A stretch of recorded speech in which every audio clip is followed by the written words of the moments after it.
बातें करते हम खेतों की और उसके रखवाली की, बाग बगीचा फल फूलों और फसलों की हरियाली की। हम बीजों की बातें करते उत्तम जल संसाधन की, हम तकनीकी बातें करते फसलों के उत्पादन की। हर किसान का सपना सच हो जीवन सुखद बनाने को, गाँव-गाँव के हर आंगन का प्यारा सा ये दर्शन। कृषि दर्शन, कृषि दर्शन, कृषि दर्शन, कृषि दर्शन, कृषि दर्शन, कृषि दर्शन, कृषि दर्शन, कृषि दर्शन।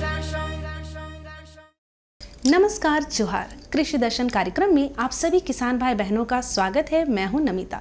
कार्यक्रम की शुरुआत हो चुकी है, तो बिना देर किए हम देखते हैं कृषि समाचार और जानते हैं मंडी में सब्जियों का क्या है भाव। नमस्कार, कृषि समाचार में आपका स्वागत है। मैं हूं श्वेता। आइए देखते हैं आज कृषि समाचार में क्या है खास। रांची के किसानों को अनुदान पर पंप सेट और पाइप देने की है योजना। राज्य के 250 किसानों को अनुदान पर दिया जाएगा ई रिक्शा। सोयाबीन के बेहतर उत्पादन के लिए लगाए उन्नत प्रभेद बिरसा सोयाबीन 1। अब समाचार विस्तार से। कृषि प्रभाग झारखंड सरकार की ओर से रांची के किसानों को अनुदान पर पंप सेट और पाइप देने की योजना है।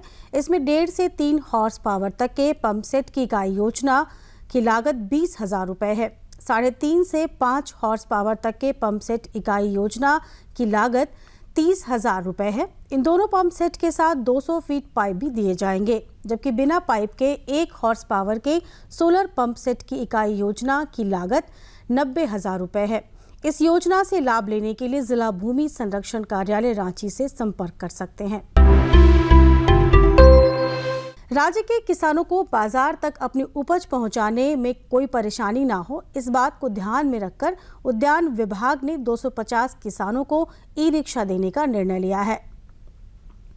इसमें प्रति इकाई की योजना लागत 2 लाख रुपए है। सभी ई रिक्शाधारी लाभुक को 12 क्रेट यानी फल सब्जी रखने वाली 12 टोकरी दिए जाएंगे। प्रति क्रेट का मूल्य 1,000 रुपए है। आप यदि बत्तख पालन के साथ मछली पालन करना चाहते हैं तो बत्तख लाने के 1 महीने बाद मछली संचयन करें। इसमें यह ध्यान रखें कि मछली के बच्चे बहुत छोटे ना हो। मछली पालन के साथ बत्तख पालन करने के कई लाभ हैं, लेकिन इसके लिए कुछ सावधानियों पर गौर करना भी जरूरी है। सावधानी ये रखनी है कि बत्तख के चूजे लाने से 1 महीना पहले मछली अंगुलिकाओं को तालाब में छोड़ दें, ताकि ये इतने बड़े हो जाएं कि ये बत्तख का आहार बनने से खुद को बचा सके।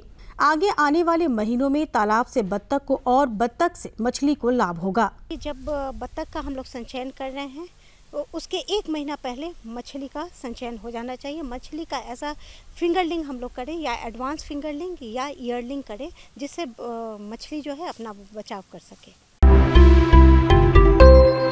राज्य के जो किसान खरीफ तिलहनी फसल सोयाबीन की खेती करना चाहते हैं, वे 20 जून से बुआई का काम शुरू कर सकते हैं।